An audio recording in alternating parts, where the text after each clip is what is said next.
tenemos que poder evaluar, que lo hicimos mucho con las pruebas a aprender en el gobierno nacional, pero también con muchas mediciones de impacto. ¿Por qué? Porque entonces es como podemos mejorar, cómo vamos a enfocarnos en los chicos, en las alumnas que más lo necesitan, si nosotros no sabemos quién aprende o quién no aprende, o poner más inversión en las instituciones que más tienen que mejorar o que tienen más alumnos vulnerables, entonces les cuesta más si no tenemos esa evaluación y esa medición de quién es, qué está funcionando. Y además porque los funcionarios tenemos que ser medidos también. Los ciudadanos se merecen saber cómo está yendo esta política educativa, cómo está yendo a los funcionarios, y en mi caso la gobernadora María Eugenia Vidal lo mismo. Entonces creo que esa medición es importante. Trabajamos mucho en que tenga metas específicas que se puedan medir. También es un plan es claro porque al equipo, que el equipo no es solamente el grupo de funcionarios con el cual uno llega a una institución, sino que el equipo más importante del Ministerio de Educación son los docentes. Obviamente, porque lo más importante en un sistema educativo, en una escuela, para tener impacto en los aprendizajes, son los maestros, son las maestras, son los profesores. Entonces, es clave uno que le cuente, mira, yo quiero llevar adelante este plan. Estas son las metas que nos propusimos, estas son las cosas que queremos hacer en estos 4 años de gestión, así las queremos medir. Y es el trabajo también de los funcionarios, comunicar, hablar. Por eso nosotros íbamos, Victoria lo hacía, era un ejemplo, todos los días a visitar escuelas.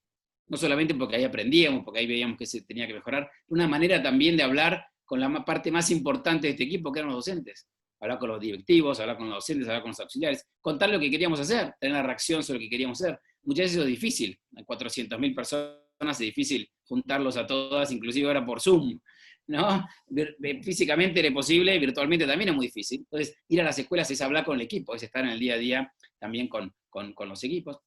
Y ahí hablamos también mucho de eso, del equipo, que lo mencioné antes, que Victoria ejemplifica muy bien todas las características que queríamos tener en este equipo, un equipo que no tuviera interna, que no se peleara, que tuviera un sueño, que entendiera que esta era una oportunidad única que nos daban para llevar adelante una transformación. Uno tiene que sentirse también privilegiado cuando uno tiene una oportunidad de ser funcionario, de poder trabajar, de poder ser un servidor público, y este era un equipo que entendía mucho eso y lo entendía muy claro. Y Victoria obviamente era un ejemplo de eso también.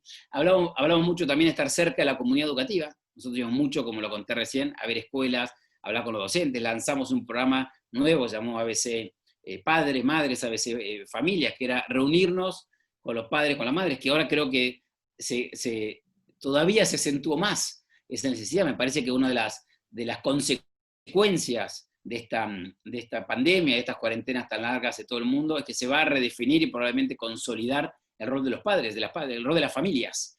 De alguna manera las familias están siendo educadas sobre la educación de sus hijos. ¿Cuántos de nosotros no sabíamos qué veían nuestros hijos en la escuela en septiembre o qué veían nuestros hijos en la escuela en junio? Me parece que hoy lo estamos todos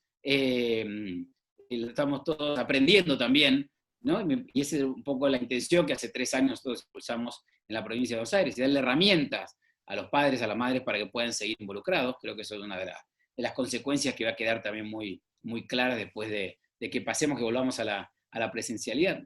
Hablamos mucho también de la necesidad de buscar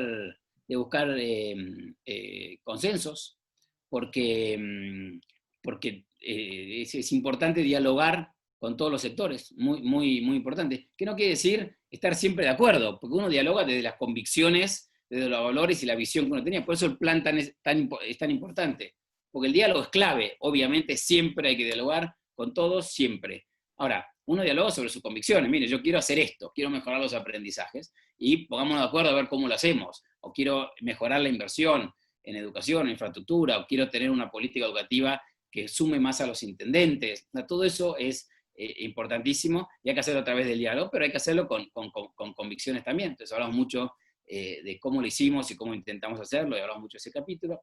Y lo último, ya para terminar y dar espacio a que tengamos una conversación entre todos en estos minutos que nos quedan, tiene que ver con darle continuidad. Los países que le va bien en educación, cualquier país que uno tome que está arriba en cualquier indicador internacional, tiene muchas características en común. Una es que la sociedad ha definido que la educación es una prioridad. O sea, en los países que uno ve que le está yendo bien, abrir las escuelas está en debate. En Argentina, ahora en la ciudad de Buenos Aires, Soledad Acuña está impulsando el debate, pero después vemos si abrimos todas, abrimos parte. No puede ser que estemos hablando de que hay que abrir los casinos y no estemos hablando de abrir la educación, y darle oportunidad, darle esperanza y darle futuro a los chicos que vienen a la escuela. Obviamente con protocolos, etcétera, pero yo lo que no consigo es que no estemos debatiendo el tema. Después podemos poner estar de acuerdo, no de acuerdo, priorizamos algunos temas, otros, pero los países que les va bien en educación, los ciudadanos priorizan la educación y votan a gente a candidatos y a políticos que les interesa y priorizan la educación. Y otra de las características muy propias de los países que les va bien es que hay continuidad en las políticas educativas. No cambian cada vez que cambia un gobierno, cambia un partido. Y ahí hablamos nosotros mucho en este libro, lo hicimos, nosotros dejamos 32 reportes de gestión, Victoria es uno excelente sobre formación continua, con evidencia para mostrar lo que habíamos hecho, y además escribimos este libro para mostrar también lo que se había hecho, y por supuesto un gobierno nuevo puede cambiar sus políticas, fue votado por la gente, es lo que uno espera, pero las cosas que funcionan bien en los países que le va bien en educación perduran, porque entienden que la educación es una política de Estado, y entonces tiene que tener continuidad, y me parece que ese es uno de los desafíos también bien importante que tenemos que tener como ciudadanos, como argentinos, empujemos para que la educación sea una política de Estado, no importa quién definió la idea o quién definió la política. Nosotros cuando estábamos en el ministerio impulsamos muchísimas cosas que le había dejado el gobierno anterior, porque estaban bien, no era porque el gobierno anterior saquemos todo. Todos los programas de socioeducativa, que los lideró Carolina Ruggiero, eran muy buenos programas, había que darle un poco más de medición y de impacto en términos de calidad educativa, no solamente de inclusión, pero muchos eran muy buenos programas, entonces había que mantenerlos e impulsarlos. Todo el programa de robótica lo hicimos basado en conectar igualdad, porque cómo programaban los alumnos cuando les llegaba las robóticas en primaria y en jardín sobre las netbooks que había dado el gobierno anterior. Y estaba bueno que así fuera, y continuamos sobre ese programa, le dimos una cosa. Entonces, me parece que hay que tener las convicciones claras, hay que tener entendimiento de qué espacio está uno, qué ideas cree uno, pero también hay que entender que la educación es una política de Estado y hay que darle continuidad, ¿no? Así que si te parece, yo termino ahí, Victoria, y ahora hacemos un poco en estos minutos que quedan, un poco de peloteo de preguntas y respuestas o lo que ustedes quieran. Dale, Gracias. Gracias, Gabriel. Le voy a dar la palabra a Sole Gobé de Ducere, que va a sintetizar algunas de las preguntas que nos mandaron previamente, pero para entrar en calor, yo quiero preguntarte tu visión de qué rol, porque vos trataste de trabajar mucho en eso, pero qué dirías para inspirar y profundizar aún más el rol de los municipios y de los actores de los municipios en la educación? Clave los municipios. Es una gran. Ahí me estaba mandando una pregunta por WhatsApp. Bueno, me alegro que las concentre porque si no es difícil verla. Le dije que te escribiera. Bueno, la cantidad de ahora de oportunidades tecnológicas que hay, que al final es difícil concentrarlas. Clave. Miren, yo tuve la suerte de aprender en SAME, con una responsabilidad que me dio María Eugenia Vidal antes, de la importancia de trabajar con los municipios. Lo fundamental es trabajar con los municipios, y porque SAME, que es el Servicio de Emergencia de Salud, tiene que ver con esto, se daba en asociación con los municipios, y la provincia lo financiaba, pero los municipios lo llevaban adelante. Y bueno, como todo en la vida, ¿no? Que uno aprende para una cosa que no sabía que la iba a usar para después, pero pasa. Y este fue el caso que cuando llegamos al ministerio nos dimos cuenta que era importantísimo que los 135 intendentes también estuvieran involucrados en mejorar la educación, sobre todo en todos los temas que podían hacer, como infraestructura. Nosotros pasamos en el presupuesto de 2017 que el fondo educativo fuera directamente a los municipios y que fuera para infraestructura. Eso no era así, les llegaba a los municipios y podían hacer un evento, un seminario, un evento musical, pero no iba a las escuelas necesariamente. Nosotros pusimos que el porcentaje alto fuera 50% en el conurbano, fuera las escuelas, y 40% en el interior, fuera infraestructura escolar. Pero no solo hicimos el tema de infraestructura, hicimos el tema de transporte. A muchos municipios le dimos directamente el transporte con el financiamiento para que lo manejaran ellos en las escuelas de ese municipio. Lo mismo con comedores escolares, con el servicio, con el SAE, con el servicio de alimentación, que a 27 municipios se lo dimos directamente, lo descentralizamos para que los municipios lo pudieran manejar, porque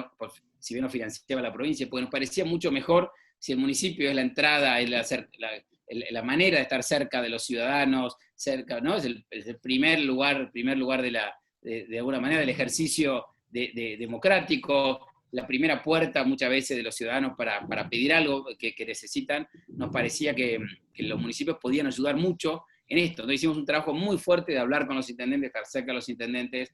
Teníamos todo un equipo de consejeros escolares, la subsecretaría que manejaba Florencia Castro, hablando directamente con los municipios. Así que yo creo que tiene un rol más, Victoria, en una provincia tan grande, ¿no? La provincia de Buenos Aires es más grande que el país, que Uruguay. Entonces es muy difícil hacer esto nada más que a nivel centralizado. Entonces ahí, porque muchas veces los funcionarios no quieren hacerlo porque dicen, bueno, voy a perder poder de gestión, de autoridad. Yo creía que era todo lo contrario, que la mejor manera de llegar a las escuelas, de mejorar los aprendizajes, era estar cerca, era trabajar con los municipios y trabajar con los consejeros, con los consejos escolares. Entonces le dimos mucho financiamiento a los 135 consejos escolares también, mucho más de lo que recibían para que nos ayuden con la infraestructura. Yo creo que hay que trabajar mucho con los gobiernos locales, trabajar mucho con las autoridades locales para mejorar la educación. Genial. Bueno, Sole, ¿querés sintetizar alguna de las preguntas que nos llegaron? Dale, vamos a intentarlo. Dale. Bueno, algunas ya Gabriel fue contestando, así que vamos a tratar de unificar por algunos temas. Una de las preguntas que hace María Marta Mallea, que está presente, de la Escuela Rural, el Partido de la Barría, quisiera tener su opinión sobre la educación rural en la provincia de Buenos Aires, consejos, desafíos, cosas que se podrían mejorar. Tenemos que hacer un Zoom, nada más que eso. Gracias, Sole, gracias María Marta por traer el tema a la agenda, me parece excelente. Hay 3.100 escuelas rurales en la provincia de Buenos Aires, de las 18.000. Es muy interesante porque en las pruebas a aprender, las escuelas rurales le va mejor en los resultados de aprendizaje, por muchas razones, que tiene que ver también porque a veces hay menos alumnos, hay menos conflictividad social, en algunos lugares hay menos pobreza, hay buena dedicación y mucha dedicación de los maestros, de los directivos, pero por todas estas razones, las pruebas a aprender le va mejor, así que creo que ahí hay un reconocimiento que hay que hacer a la educación rural. Nosotros trabajamos mucho en esa línea para consolidarla, para conectar a Internet muchas escuelas rurales, porque nos parecía que tenían que estar conectados a la tecnología, así que ahí trabajamos mucho. Había muchas escuelas agrotécnicas también, que trabajamos en que tuvieran sus prácticas profesionalizantes. Hicimos un trabajo fenomenal, que realmente mucho del liderazgo de Victoria, cuando ella estaba en el Ministerio de Agricultura a nivel nacional, creo que no era el nombre exacto, pero era el Ministerio de Agricultura, y ella lideró desde ya de 2016 unos encuentros muy buenos entre el mundo socioproductivo rural, ¿no? Todos los emprendedores, los trabajadores, los que vivían en áreas rurales con las escuelas, que por ahí Victoria puedes contar un poco también, que eso ayudó mucho a generar mayor conexión con diferentes sectores. Y creo que hay desafíos en términos de seguir mejorando la calidad de la educación, seguir dándole oportunidades a una cantidad de alumnos que por ahí les cuesta mucho llegar. Trabajamos con muchos municipios para mejorar los caminos también. Permitimos, que antes no se permitía, que el fondo educativo pudiera ayudar a mejorar los caminos rurales, a que el municipio pudiera invertir en mejorar los caminos, que antes no se podía. Entonces también permitía llegar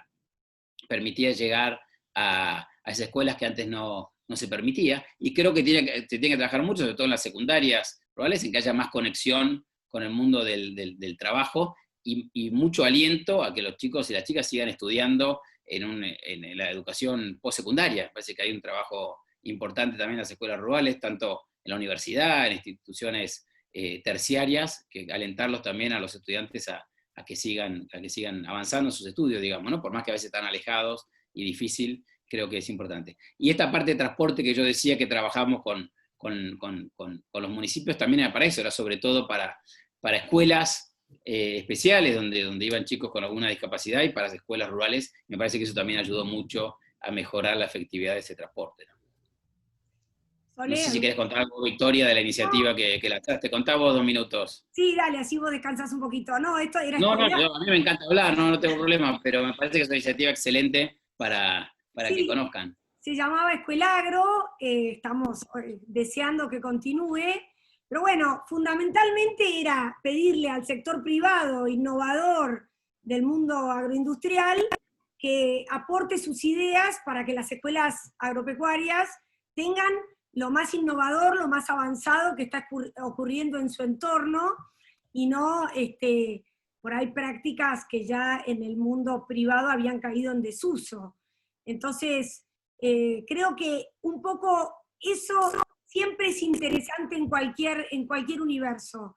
Mirar qué está haciendo el mundo alrededor de la escuela, el mundo alrededor de muchas veces las iniciativas privadas, que realmente dan un batacazo y nos ayudarían muchísimo a que los alumnos aprendan, ¿no? Así que eso fue lo que era Escuelagro. Creo que hay que impulsar cosas como esa en todas las áreas. Sole, ¿alguna otra? Sí, acá tenemos que también está Jonathan Guevara de Florencio Varela, es trabajador social y pregunta, es estudiante universitario. ¿Cuál es el papel del equipo de orientación escolar en la necesaria reconstrucción del sistema educativo? Qué buen tema, gran tema. Gracias por sacarlo, la verdad que un muy buen tema. Nosotros trabajamos mucho, tuvimos algunas peleas y debates interesantes con los gremios por el tema de orientación escolar, porque la verdad que estaba, primero es fundamental, sobre todo en los lugares, me parece a mí, del conurbano, donde hay más alumnos, que vienen tal vez con más desafíos desde sus familias, que hay mucha más pobreza, hay mucho caso de hacinamiento, que ahora está, me parece, mucho más en evidencia. Lo vemos ahora por esta pandemia, que también es interesante por ahí hablar un poco de eso. Así que esos equipos para nosotros eran fundamentales, pero estaban, creo, considerados mal armados en la provincia de Buenos Aires durante muchos años. Uno veía que había muchísimos a nivel de secundaria técnica, no había casi ninguno a nivel de inicial. No diría que a nivel inicial también, que muchos alumnos llegaban, por ahí no habían tenido buena estimulación en su casa, o venían con temas de nutrición, y que es fundamental el nivel inicial para después mejorar la primaria o la secundaria. Entonces, me parece que ahí había un desafío enorme, y trabajamos en que esos equipos de orientación pudieran ser más móviles, que pudieran estar yendo de un lado para otro. También veíamos que los equipos estaban todo el tiempo en la misma escuela durante años y años, independientemente de lo que pasara en la escuela. Entonces nos parecía que eso también tenía que ser movible. Teníamos que también tener una manera de medir el impacto en cómo mejoraba ese alumno, sobre todo en los aprendizajes, porque hay que contener, por supuesto, incluir, pero también nosotros queremos que la escuela mejore los aprendizajes y que los chicos aprendan, porque así también generar movilidad social. Entonces aumentamos mucho los cargos de orientadores escolares, y además sumamos un proyecto nuevo, llamado Asistiré, para la secundaria, para los chicos y chicas que dejaban la secundaria. Y ahí contratamos trabajadores sociales y docentes que hicieran de orientadores escolares también, para recuperar a esos chicos cuando se habían ido de la secundaria, para ir a trabajar con las familias y recuperar a esos chicos. El último año recuperamos más de 8.000 alumnos, ellos y ellas que se habían ido de la escuela y volvieron a la escuela gracias a ese trabajo. Me parece que hay que reforzar eso. Creo que después de la pandemia, o ahora vemos que es más evidente todavía la inequidad social que está generando esta cuarentena, ¿no? Porque hoy quien no tiene acceso a internet, pero también quien vive en una situación de hacinamiento, o quien no tiene su familia que lo pueda estimular o ayudar a mantenerse conectado, a estudiar, probablemente ese alumno, esa alumna está perdiendo más tiempo que otro alumno que sí tuvo todas las oportunidades. Yo creo que ahora estamos viendo más claramente la inequidad educativa que existe en casi todos los sistemas de América Latina, y me parece que ahí el rol de la orientación escolar para trabajar en esos temas, sobre todo en las familias más vulnerables, es clave, ¿no? Así que gracias por sacar ese tema, y creo que tenemos que seguir reforzando ahí, sí, también en seguir nombrando y invirtiendo más en esa parte de la educación tan importante para la escuela, ¿no? Hay dos preguntas en el chat. Bueno, gracias, Gabriel. Preguntas o comentarios en el chat, que dice: una pregunta me preocupa, usted dijo que lo más importante son los docentes, pero pienso que los alumnos son fundamentales y no tenemos en cuenta sus intereses. ¿Cuándo podremos tener una política educativa que considere a los niños y los escuche en lo que ellos nos tienen que decir? ¿Cómo se formarán como ciudadanos pensantes y críticos si no les damos la oportunidad? Y después hay otra que dice, ¿cómo ven la enseñanza técnica en el interior? ¿Y cómo podemos hacer para que en las escuelas del conurbano se capacite y forme a los alumnos para mirar y trabajar en el futuro al interior de la provincia? O sea, variado, como en botica. A mí me Vamos parece... a la... Perdón, no, decime. No, que esta pregunta, de paso, porque a mí también me preocupa mucho este tema actual de la cuarentena y las escuelas cerradas, y bueno, somos muchos los que estamos alzando la voz, exactamente como vos dijiste, y creo que esta pregunta nos la deja picando en el área, ¿no? Los intereses de los alumnos. Hoy nosotros sabemos que los chicos quieren volver a la escuela, y no estamos generando modos, maneras de algún tipo de trabajo vinculado a la escuela.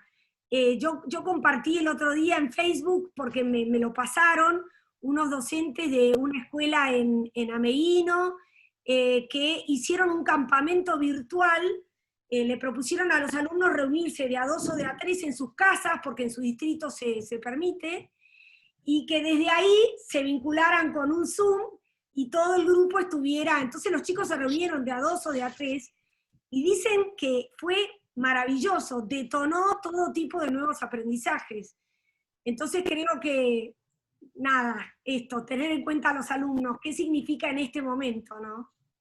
Mira, me parece que plantear un tema excelente, sería bueno que lo compartas a estos 48 personas, el artículo que publicaste en Perfil hace 60 días más o menos, Victoria, que es muy bueno, se lo recomiendo a todos y todos los que están acá, porque que piensa esa nueva escuela, el rol de los alumnos, así que deberías compartirlo, fue excelente.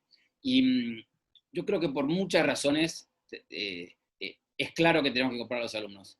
En primer lugar, porque cuando uno dice, ¿no? Se sienta en cualquier organización, dice, bueno, quiero ayudar a estas personas, o quiero trabajar con esta persona.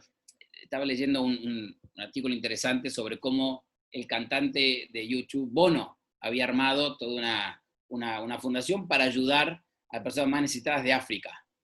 Y un día un empresario que le iba a poner, que iba a donar mucha plata, le dice, qué interesante, ¿y en tu fundación hay gente de África sentada en el directorio o en el consejo? Y le dice, no. Y entonces, ¿cómo vas a saber que le interesa si no hay nadie de África, ningún líder, etcétera? Yo creo que aplica tanto a la pregunta que hicieron recién, porque hablamos, nos llevamos la boca, que los alumnos, y no tenemos sentado en ninguna mesa. Nosotros hacíamos, y yo hacía personalmente, un encuentro con los alumnos al menos por semana, todas las semanas desde que estuve en el ministerio, de diferentes edades, sobre todo de la edad de los últimos años de secundaria. ¿Por qué? Porque justamente me parecía que si nosotros estamos acá siendo funcionarios para entender a los alumnos, ayudar a que los alumnos y sus familias aprendan y estén bien y mejoren, y que la escuela les signifique movilidad social y futuro y esperanza, ¿cómo nos lo vamos a escuchar? Entonces escuchábamos a los padres, a la familia, padres y madres, y escuchábamos a los alumnos. Y me parece clave seguir haciéndolo, porque si no, primero con una cosa de sentido común, ¿cómo trabajamos para 5 millones de alumnos y nunca los escuchamos? La verdad que no tiene sentido. Más tenemos que escucharlos, y estuvimos haciendo una cantidad de reuniones en las últimas semanas con alumnos de último año de secundaria y universidad también, para ver un poco el primer año de universidad, que también me parecía interesante, si querían volver a tiempo completo a la escuela o a la universidad, si querían tener un poco más de educación a distancia, educación combinada, si querían volver los 5 días o estar 3 días y 3 días no, porque yo quería entender también qué les había pasado, porque yo creo que los alumnos también han aprendido a tener más autonomía. Nosotros en la escuela no enseñamos mucha autonomía, ¿no? Esta manera de empoderarlo, de hacer las cosas por uno mismo, de buscársela, curiosidad. Nosotros no enseñamos. Curiosidad no está en casi ningún diseño curricular. ¿Quién duda que curiosidad es importante, que uno puede aprender de todo tiempo y lugar? Si algo nos dejó la pandemia, es que es obvio que uno puede aprender de todo tiempo y lugar, porque de hecho, la mayoría de nosotros no estábamos en las escuelas y estábamos aprendiendo, y los alumnos estaban aprendiendo. Entonces, me parece que escuchar a los alumnos es clave, totalmente. Yo digo, el equipo desde el ministerio, importante porque los alumnos son el equipo, digamos, son las personas que que están viniendo a la escuela, pero como el equipo, los docentes son los más importantes porque están delante de los alumnos. Pero escuchar a los alumnos es clave, hay que hacer ese ejercicio. Si uno está en la escuela, los escucha, pero como funcionario, más todavía, yo creo que tiene que hacer ese ejercicio de escuchar a los alumnos. Así que me parece muy, muy importante eso. Y sobre abrir las escuelas, yo digo, ¿cómo puede ser que no estemos ni debatiendo? Ahí Soledad Cunha, que es mi jefa actual, que es la ministra de Educación de la Ciudad de Buenos Aires, hace un trabajo fenomenal, por lo menos poniendo el tema en la agenda. ¿Cómo puede ser que en Argentina, que decimos que nos interesa la educación, que es tan importante, etcétera, no estemos hablando de este tema? No estemos participando en una conversación, después vemos qué hacemos, si abrimos para unos pocos, para muchos, si los chicos van a una plaza a estudiar, o si los chicos van algunos a escuelas, si los tenemos cada 15 metros cuadrados, cada 5, pero no puede ser que no lo estemos debatiendo en Argentina este tema. Cuando además tenemos mucho desafío de educación, cuando tenemos una deserción enorme, cuando tenemos una cantidad de alumnos de familias muy vulnerables que no están aprendiendo, inclusive no están aprendiendo cuando están en la escuela presencial, imagínense ahora. Entonces me parece que es muy importante los que estamos acá, si creemos que esto tiene que ser parte del debate, que lo empujemos. Esto tiene que ser parte del debate y me parece muy bueno que sigamos generando ámbitos para debatirlo. Sí, incluso los consejos escolares, ¿no? Pero bueno, quiero que Sole cuente un poco más de las preguntas que nos enviaron, porque no queremos que la gente que quería hacer comentarios los pueda decir. Así que Sole, te escuchamos. Bueno, ahora agrupó un poquito en relación a la formación docente. ¿Crees que el cambio más importante en educación se va a realizar cuando desde los centros de formación preparen a los nuevos docentes? ¿Cómo podemos modernizar las capacitaciones docentes y reemplazar el puntaje? Chan. Muy buena pregunta. Ese es un desafío que nosotros encaramos, y probablemente es una de las cosas que nos quedó pendientes, algunas de estas cosas para, si ganamos, y como obviamente perdimos la elección, no lo podemos llevar adelante, digamos, ¿no? Pero seguir reforzando.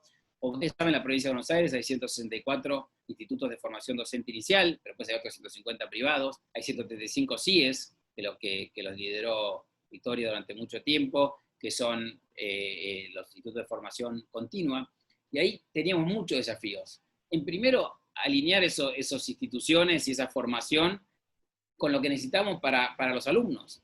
Había una cantidad de formaciones por un lado, y nosotros necesitamos que los chicos aprendieran más matemática, o aprendieran más lengua, o que mejoraran, no sé, el clima escolar en las escuelas. Entonces, que trabajemos conjunto, la formación docente con lo que necesitan los alumnos es clave.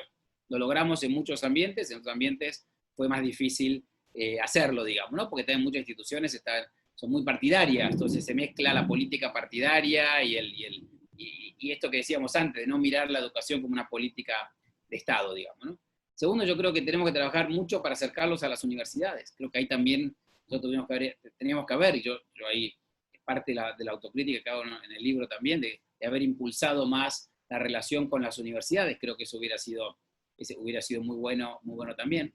Repensar muchas las carreras, ¿no? También si nosotros estamos actualizando los diseños curriculares a nivel inicial, a primaria, como hicimos, tenemos que trabajar también en qué aprenden los maestros, las maestras, los profesores en las instituciones. Entonces eso creo que también tiene que haber. Nosotros cambiamos matemática y lengua para los institutos de formación inicial, pero creo que teníamos que haber avanzado en la modernización de las carreras. Y avanzamos en que se cumpliera el estatuto del docente, en términos que los docentes tenían que terminar su carrera docente. Cuando llegamos había muchísimas personas que no habían terminado su carrera, que seguían enseñando. Ahora eso volvió para atrás, lamentablemente. Eso lo establece el estatuto del docente, no fue una idea mía. Me parece que eso es importante, ¿no? Porque uno quiere que sus hijos estudien con docentes. Creo que ahí también hay una tarea muy importante para hacer. Y después hablamos mucho, y creo que ahora también la pandemia lo puso más evidente, de todas las habilidades socioemocionales, ¿no? ¿Quién dudaría hoy que pensamiento crítico, pensamiento computacional, curiosidad, trabajo en equipo, es clave, ¿no? Y nosotros no enseñamos eso en las instituciones de formación docente inicial o continua.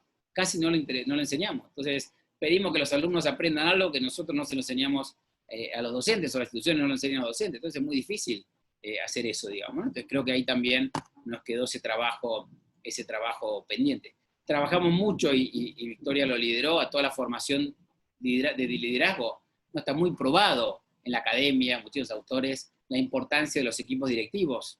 para liderar las escuelas, está muy probado, que es fundamental. Y bueno, yo trabajaba mucho también en eso, ahora me contaba Victoria que terminaron su curso más de 1000 docentes que habían trabajado, además de los docentes de red de escuela, los directivos. Pero también todo el trabajo de liderazgo es clave, me parece, cuando hablamos de formación docente continua, todo el trabajo de clima escolar también me parece muy, muy importante. ¿Hacemos la última, Victoria? Sí, vamos cerrando. Bueno, primero Juntame varias.